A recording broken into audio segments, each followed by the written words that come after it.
नमस्कार दोस्तों, मेरा नाम मोहित है। स्वागत है आपका rndstore.in के यूट्यूब चैनल पर। तो दोस्तों, अगर आप अपना DIY प्रोजेक्ट या आर्डिनो प्रोजेक्ट बना रहे हैं और उसमें आपको किसी तरह की मोटर की ज़रूरत है, तो ये वीडियो आप लोगों के लिए बहुत हेल्पफुल होने वाला है। आज हम एक ही वीडियो में बात करेंगे 10 पॉपुलर मोटर्स की, मतलब DC गियर मोटर से लेकर और स्टेपर मोटर तक सभी मोटर्स के बारे में।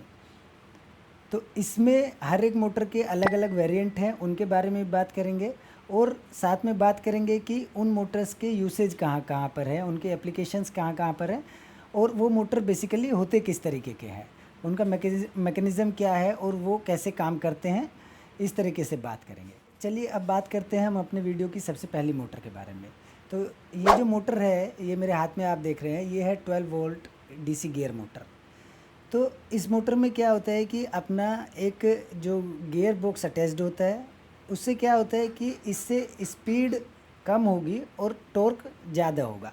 मतलब आप देखिए कि इसमें क्या होता है, जैसे कि जो आपका स्पीड है वो डायरेक्टली प्रोपोर्शनेट होता है आरपीएम के। मतलब आरपीएम जितने होंगे, मतलब जैसे जैसे आरपीएम बढ़ेंगे वैसे वैसे स्पीड बढ़ेगी। मतलब अगर 60 आरपीएम का अपना मोटर है तो उसकी स्पीड जो है 100 आरपीएम के डीसी मोटर की तुलना में कम होगी। तो जैसे जैसे आरपीएम बढ़ रहे हैं स्पीड बढ़ रही है। अब जो रेशो होता है, गियर रेशो होता है, वो डायरेक्टली प्रोपोर्शनेट होता है टॉर्क के। मतलब गियर रेशो जैसे जैसे बढ़ेगा टॉर्क वैसे वैसे बढ़ेगा। अब स्पीड और टॉर्क की बात करें तो स्पीड इनडायरेक्टली प्रोपोर्शनेट होती है टॉर्क की। मतलब स्पीड बढ़ रही है तो गियर, स्पीड बढ़ रही है तो टॉर्क घट रहा है। जैसे अब देखो, बात करते हैं कि 60 आरपीएम डीसी मोटर की, तो उसमें क्या होगा, स्पीड कम होगी टॉर्क ज़्यादा होगा। वहीं अगर हम बात करते हैं 150 आरपीएम डीसी मोटर की, तो उसमें क्या होगा, 150 में क्या होगा कि स्पीड बढ़ जाएगी और टॉर्क कंपैरेटिवली घट जाएगा। तो इस तरीके से ये काम करता है। ये जो डीसी गियर मोटर है, इसमें अलग अलग वेरिएंट होते हैं। जैसे 60 आरपीएम एक वेरिएंट होता है, फिर 100 आरपीएम एक वेरिएंट होता है, फिर 150, फिर 200, 300 और 500। तो ये जो मेरे पास है ये 300 आरपीएम का है। ये सबसे आइडियल डीसी गियर मोटर है। अब इनका ज़्यादातर जो यूज़ होता है वो यूज़ इनका हो सकता है अपना स्मार्ट कार प्रोजेक्ट्स में, हो सकता है DIY प्रोजेक्ट्स में, हो सकता है ऑटोमेशन सिस्टम में हो सकता है। तो ज़्यादातर इनका यूज़ यहाँ होता है। तो अभी जो हम लोगों ने बात की है टॉर्क की, स्पीड की और आरपीएम की, तो उसमें जो आरपीएम है वो रोटेशन वाला पार्ट है। स्पीड कितने स्पीड से वो रोटेट कर रहा है, और उसमें टॉर्क क्या है, एक तरीके का फोर्स होता है। जैसे आप समझिए कि हम पेचकस से जब किसी स्क्रू को टाइट करते हैं तो स्क्रू जितना लूज़ होगा, मतलब आराम से अभी वो कसा जा रहा है, तो जितना लूज़ है उतना टॉर्क उसमें कम लग रहा है। जब वो थोड़ा टाइट होना शुरू होगा तो टॉर्क क्या है, ज़्यादा लगना शुरू होगा। तो इस तरीके से टॉर्क है। तो दोस्तों, अब चलते हैं दूसरी मोटर पर। तो ये जो मेरे हाथ में आप मोटर देख रहे हैं, इसका नाम है ड्यूल शाफ्ट गियर मोटर। तो जैसे कि नाम से ही पता चल रहा है, इसमें 2 शाफ्ट है, ड्यूल शाफ्ट है। इसके भी 3 वेरिएंट होते हैं, 30, 60, 100 आरपीएम। अब इसमें क्या होता है, इसमें एक साइड में एक शाफ्ट पर हम व्हील को अटैच कर सकते हैं, दोनों साइड में व्हील को अटैच कर सकते हैं, या एक साइड में व्हील को अटैच कर सकते हैं और दूसरी साइड में एनकोडर को अटैच कर सकते हैं। इसमें ये बेसिकली यूज़ होता है प्रिसिशन के लिए। जहाँ पर आपको एग्जैक्ट एंगुलर या लीनियर मोशन चाहिए होगा, उसमें ये यूज़ होगा। तो जैसे लिफ्टिंग आर्म में इसका यूज़ किया जा सकता है, स्लाइडर में इसका यूज़ किया जा सकता है, इस तरीके से। और इस मोटर में क्या होता है, इसमें स्पीड तो कम होती है लेकिन टॉर्क अच्छा होता है। मतलब स्पीड कम और हाई टॉर्क होता है, ज़्यादा टॉर्क होता है। तो अगर एप्लीकेशन की बात की जाए कि ये कहाँ कहाँ पर यूज़ हो सकता है, तो ये बैलेंस बोट में यूज़ हो सकता है, ये रोबोटिक आर्म में यूज़ किया जा सकता है, और ये smart robot car chassis device में भी इसका यूज़ किया जा सकता है। आइए अब चलते हैं अपनी वीडियो के तीसरे मोटर पर। तो ये जो मेरे हाथ में आप देख रहे हैं, ये हमारे मोटर्स में सबसे छोटा मोटर है। इस मोटर का नाम है N20 मोटर। तो ये मल्टी गियर सिस्टम है, कॉम्पैक्ट डिज़ाइन है, और दूसरा सरप्राइजिंगली पावरफुल परफॉर्मेंस है। यही N20 मोटर की पहचान है। ये 6 वोल्ट पर आसानी से चल सकता है, और साथ ही साथ इसके भी कई सारे वेरिएंट आते हैं। इसके वेरिएंट की बात की जाए तो 30, 100, 300 और 1000 आरपीएम इसके पॉपुलर वेरिएंट्स हैं। ये ऐसी जगह यूज़ किया जाता है जहाँ पर प्रोजेक्ट में जगह कम है और पावरफुल मूवमेंट चाहिए, तो उसके लिए इस मोटर का यूज़ किया जाता है। तो आइए अब बात करते हैं कि इसके एप्लीकेशंस कैसे कहाँ कहाँ पर हैं। तो इसका यूज़ कर सकते हैं हम माइक्रो लाइन फॉलोअर बोट्स में, हम इसका यूज़ कर सकते हैं।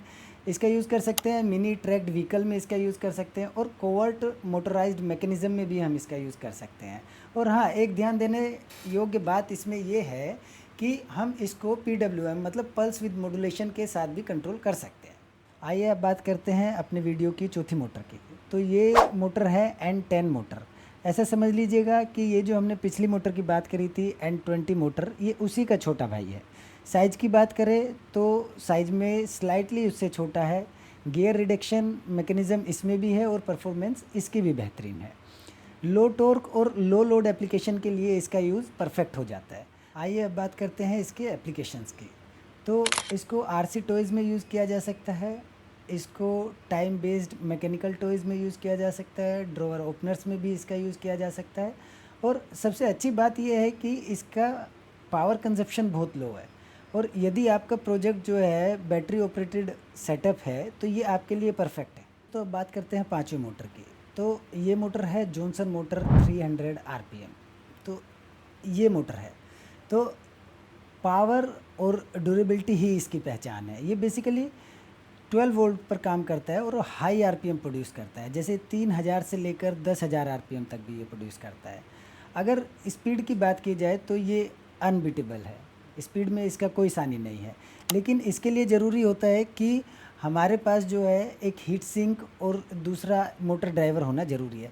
हीट सिंक जो होता है एक मतलब आप समझिए कि एक ऐसा एलिमेंट है जो अपने डिवाइस को ओवर हीट होने से बचाता है। आइए अब बात करते हैं इसके यूसेज की, मतलब एप्लीकेशंस की। तो इसका यूज़ जो है हम DIY लेथे मशीन में इसका यूज़ कर सकते हैं, हाई स्पीड बोट में इसका यूज़ कर सकते हैं, और ड्रिल मशीन में भी इसका यूज़ किया जा सकता है। अब इसमें ध्यान देने वाली बात ये है कि ये जो अपना मोटर है ये हाई पावर कंजप्शन करता है, तो अच्छा होगा कि इसको डायरेक्ट अपने आर्डिनो से ना कनेक्ट किया जाए। आइए दोस्तों अब बात करते हैं डायनामो मोटर की। ये जो डायनामो मोटर है इसका नाम है 150 डायनामो मोटर। इसके भी दो वेरिएंट हैं, एक 6000 आरपीएम और दूसरा 12000 आरपीएम। तो इसमें क्या होता है कि ये जो मोटर है अपना, इसमें लो टॉर्क होता है और लो स्पीड होती है। लेकिन जो अपना लाइट लोड के लिए जो अपने प्रोजेक्ट्स होते हैं, लाइट लोड प्रोजेक्ट्स जो होते हैं, उनके लिए ये यूज़फुल है।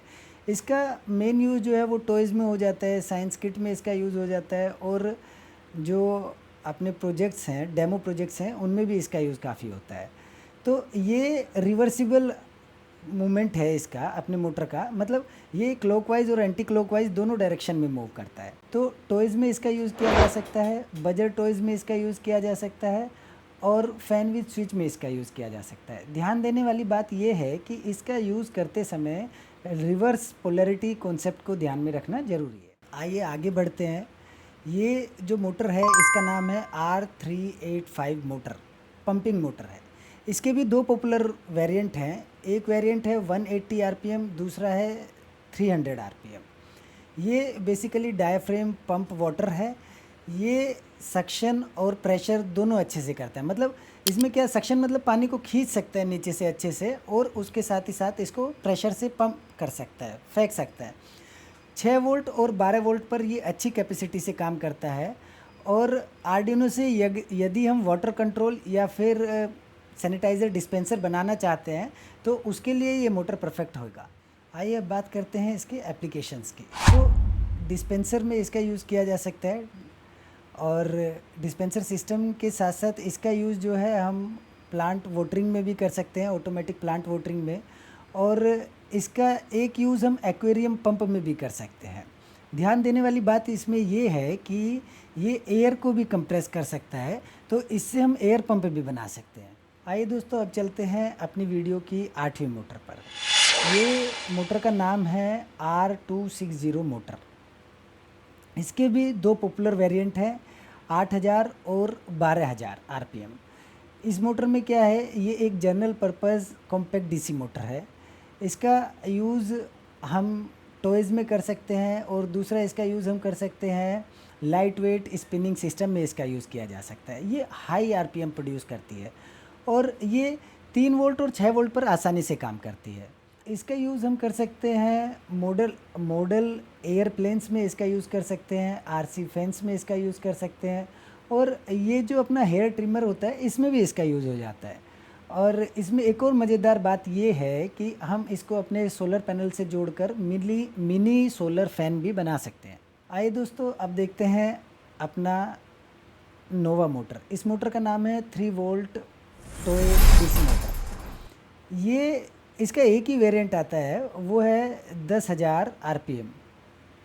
तो दोस्तों ये सबसे बेसिक मोटर है अपना। आप लोगों ने कभी ना कभी स्कूल में साइंस प्रोजेक्ट में इसका यूज़ किया ही होगा डेफिनेटली। दूसरा क्या है कि ये लो वोल्टेज पे काम करता है, और छोटे बिगनर्स के लिए, जो लोग प्रोजेक्ट्स में बिगनर्स हैं, अभी शुरुआत कर रहे हैं, उन लोगों के लिए ये एक परफेक्ट मोटर है। इसका जो सबसे ज़्यादा प्रयोग होता है, इसका प्रयोग विब्रोबोट में होता है, इसका प्रयोग वायर लूप गेम्स में होता है, और एक इसका यूज़ जो है इलेक्ट्रिक टूथ ब्रशेज़ में भी इसका काफ़ी यूज़ होता है। तो ध्यान देने वाली बात इसमें ये है कि ये जितना चीप और इजी अवेलेबल है, उतना ही स्मार्ट भी है। और एक और बात इसमें ये है, क्योंकि ये इतना कॉम्पैक्ट और छोटा है, तो ओवरलोड में ये ख़राब हो सकता है, इसीलिए लोडिंग का ध्यान रखना इसमें ज़रूरी है। चलिए दोस्तों, अब बात कर लेते हैं अपने लास्ट मोटर की। तो ये जो आप मेरे हाथ में मोटर देख रहे हैं, इसका नाम है 28BYJ48 स्टेपर मोटर। ये 5 वोल्ट पर काम कर जाता है।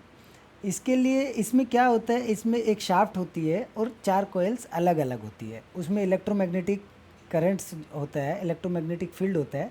तो ये अलग अलग डायरेक्शन के लिए यूज़ किया जा सकता है। और इसमें क्या होता है, ये यूनिपोलर भी होता है, मतलब दोनों डायरेक्शन में मतलब ये मूव कर सकता है। ये क्लॉकवाइज और एंटी क्लॉकवाइज दोनों डायरेक्शन में ये मूव कर सकता है। इसी के साथ साथ इसमें क्या होता है कि इसका स्पीड कम होता है लेकिन टॉर्क ज़्यादा होता है। अब इस मोटर को यूज़ करने के लिए हमें एक मोटर ड्राइवर की भी ज़रूरत पड़ती है। अगर इसके यूसेज की बात की जाए कि इसके प्रयोग हम कहाँ कहाँ कर सकते हैं, तो 3D प्रिंटर में इसका यूज़ किया जा सकता है। इसका यूज़ हम रोबोटिक आर्म में इसका यूज़ कर सकते हैं। जो मेट्रो के लिफ्ट है, जो मेट्रो के गेट्स हैं, उसमें भी इसका यूज़ किया जा सकता है। इस तरीके से मल्टीपल इसके यूज़ हैं। तो दोस्तों, इनमें से आप कोई भी मोटर यदि ख़रीदना चाहते हैं या कोई भी वेरिएंट ख़रीदना चाहते हैं, तो विज़िट कीजिए www.rndstore.in की वेबसाइट पर, जहाँ पर आपको मिलती है 100% जेन्युइन प्रोडक्ट और फास्ट डिलीवरी की गारंटी। तो दोस्तों, आशा करता हूँ कि ये वीडियो आप लोगों के लिए हेल्पफुल रहा होगा। वीडियो अच्छा लगे तो हमारे चैनल को लाइक और शेयर कीजिए। ऐसे ही मज़ेदार इलेक्ट्रॉनिक वीडियो के लिए हमारे चैनल को सब्सक्राइब करना ना भूलिए। मिलते हैं अगले वीडियो में, तब तक के लिए धन्यवाद।